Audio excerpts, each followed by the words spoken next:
All right, so we have a character for our enemy and we have some animations. And thanks to all that work we did to make sure that our enemy character has a root bone, we can use those root motion animations. And we're going to learn how to do that very soon. But first, we have to figure out how to make this character react when we hit it, because all we're doing so far is performing a box trace, and we are getting a hit result wherever that weapon hits the character. We know where we hit, but we need that character to know it gets hit so that it can react. And this brings us back to our interface. Remember our interface? We made this interface. We have a interfaces folder. I'm going to go down into my public folder and into interfaces and select hit interface.h. Here's our Unreal interface. And all we did was create this interface and add a single function to it. We added a function with equals 0, this very strange syntax here that means that this function is meant to be overridden in a child class, not implemented here. Now we can override this in any child class that inherits from iHitInterface. In other words, iHitInterface needs to be the parent class. And we want to implement this in our enemy class, so how do we do that? Our enemy already inherits from a parent class. How can we inherit from both character and the iHitInterface class? Well, this might seem strange to you at first because this is one of those techniques that really good programmers do, because interfaces allow us to make our programs much more flexible. We can inherit from the character class and the interface class. We can take advantage of multiple inheritance.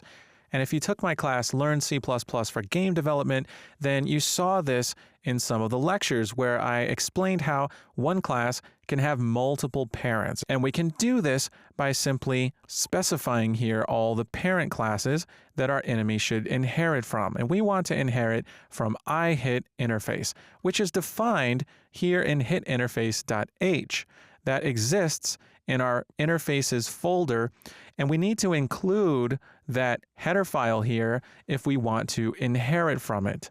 Remember the lecture where I talked about forward declaration and how we can forward declare certain types to avoid including their header files in other header files.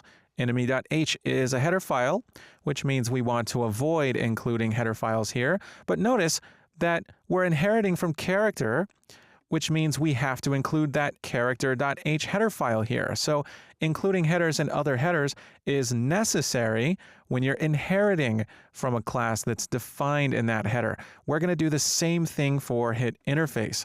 So we're going to include that header file where HitInterface is defined, and that exists in interfaces/hitinterface.h. So this is one of those cases where we need to include a header in our enemy header file. Now that we're including this, that type will be defined here, so we can inherit from this class.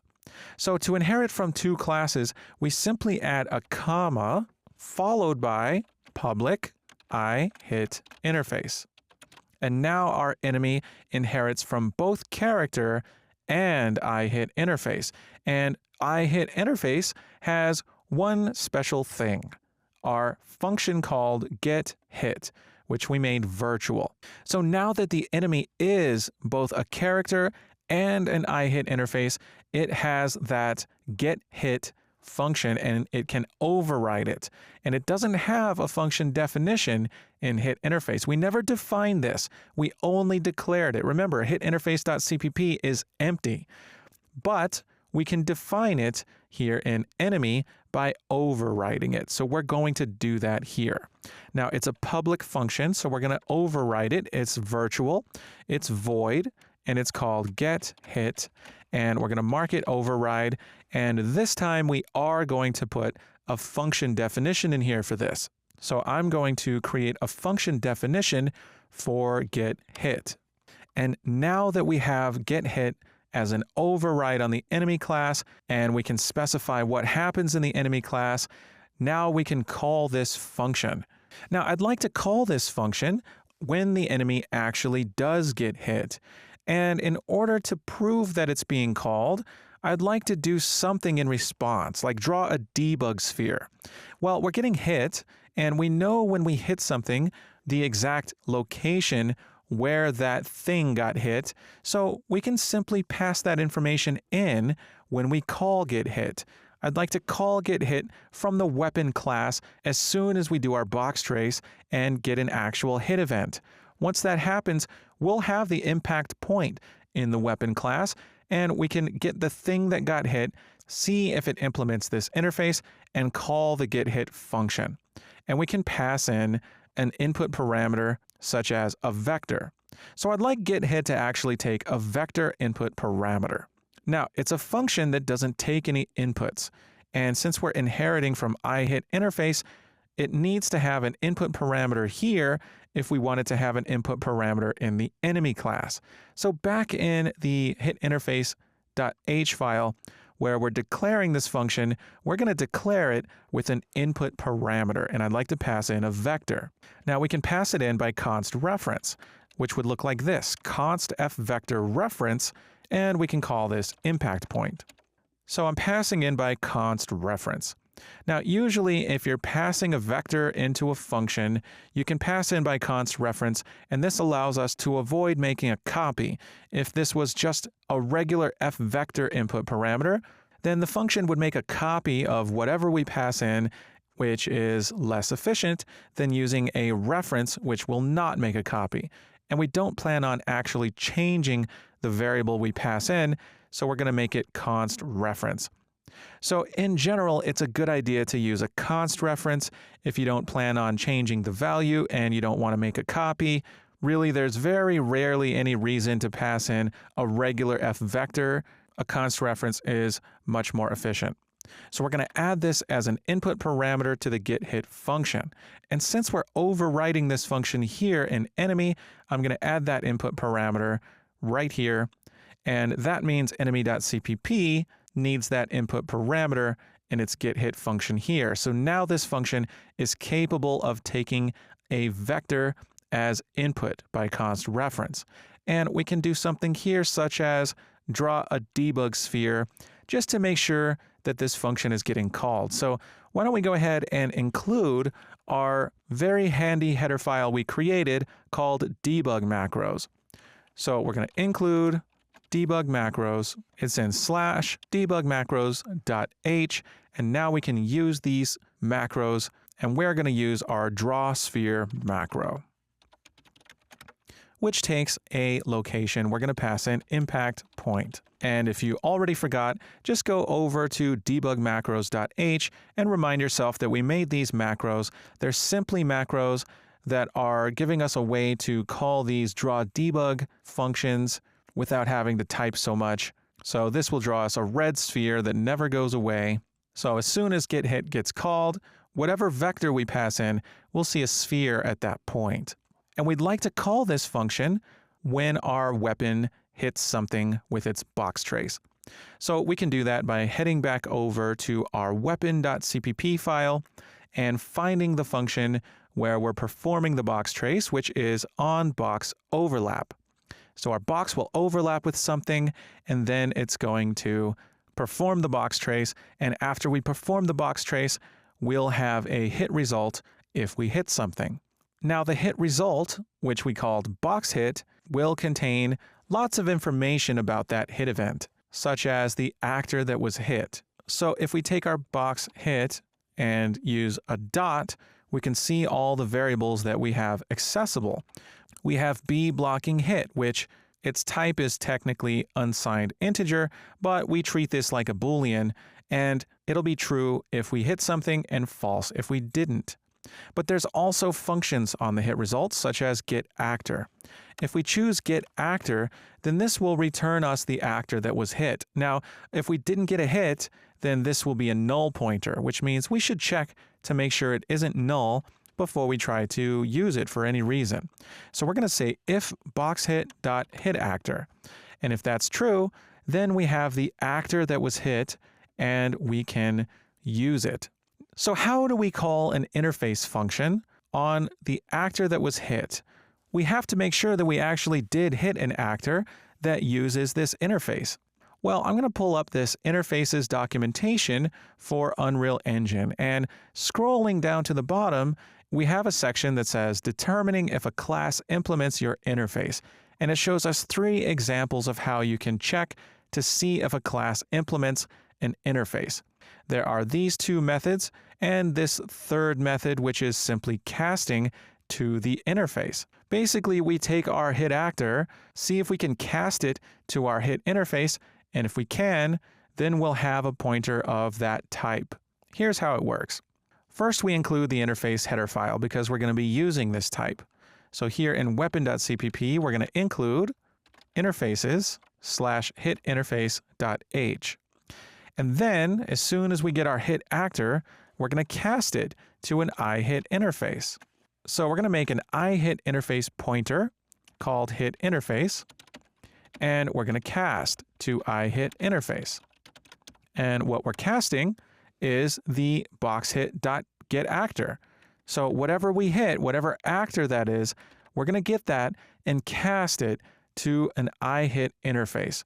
And if this cast is successful, then that means we did hit an actor that successfully cast to an interface. The reason this works is because our enemy is, in fact, an iHit interface object. It's both a character and a hit interface, and therefore can be cast to an iHit interface. And if the actor that we hit is not implementing this interface, then this cast will return null. So all we need to do is check if hit interface is valid. If it's not null, then we have ourselves a hit interface, which means we can call that public function called getHit. So we're going to take hit interface and call getHit, which takes an F vector. Now, we want to pass in the point that we hit, and that is also on our hit result box hit. It's called impact point. We can search for it, and there it is. So as soon as we hit something, we're going to take that actor that we hit, cast it to hit interface, and if it implements that interface, if it inherits from that interface, we can call getHit on it. And we should if we hit an enemy, because the enemy does inherit that interface. So what we're going to do is save all and hop back into the editor, hot reload, live coding is done. I'm going to close that and see if I can swing at the enemy. And there we go. We get our debug sphere. This proves that our getHit function is being called on the enemy. So we've cast to the hit interface. This is huge because now we don't have to cast to a specific class like enemy or anything else. We can create any number of classes that implement this interface. And if it does implement the interface, we'll get its own getHit function called, which will be different depending on the class that implements it. Perfect. All right, so our draw sphere macro draws these red spheres, right? And they never go away. And I'd kind of like to be able to draw a sphere that will only last a few seconds, say 5 seconds. And also, the sphere is a little bit large, so what I'd like to do is create another draw sphere macro in our debug macros. So let's get some more experience creating these macros. I'm going to make one more macro just under draw sphere. I'd like this to draw a sphere for 5 seconds, and also maybe we can specify a color. So let's see how that works. So we're going to define a new macro, and I'm going to call this draw sphere color. And this can take a location and a color. And all we need to do is copy our line for draw debug sphere and paste it here, but we just need to change this a little bit. Instead of hard coding red, now we're using color. And this last input here, this is for drawing persistent lines. We're going to set that to false. And the next input after B persistent lines is the lifetime. I'm going to hard code 5.f. So we draw a sphere for 5 seconds. And instead of a radius of 25, I'm going to set this to a smaller value like 8. So draw sphere color draws a smaller sphere. And this is the function I'd like to call in our getHit function on the enemy.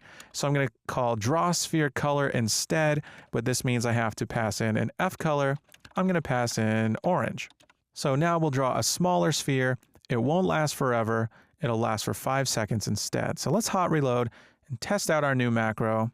And we'll go ahead and grab a weapon and swing it at this enemy. And there's our smaller sphere. It's not as large, and it's also not as obnoxious, and it goes away in 5 seconds. Perfect. All right, so in this video, we created an override for the getHit function on our enemy class, which inherits that function from iHitInterface.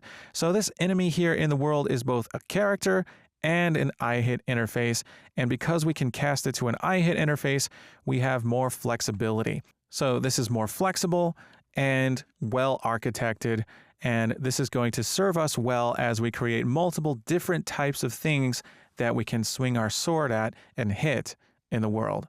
So our next steps are to figure out how to play a hit react animation and then see about playing our directional hit react animations based on where we're getting hit from. Exciting stuff. All right, excellent job. I'll see you in the next video.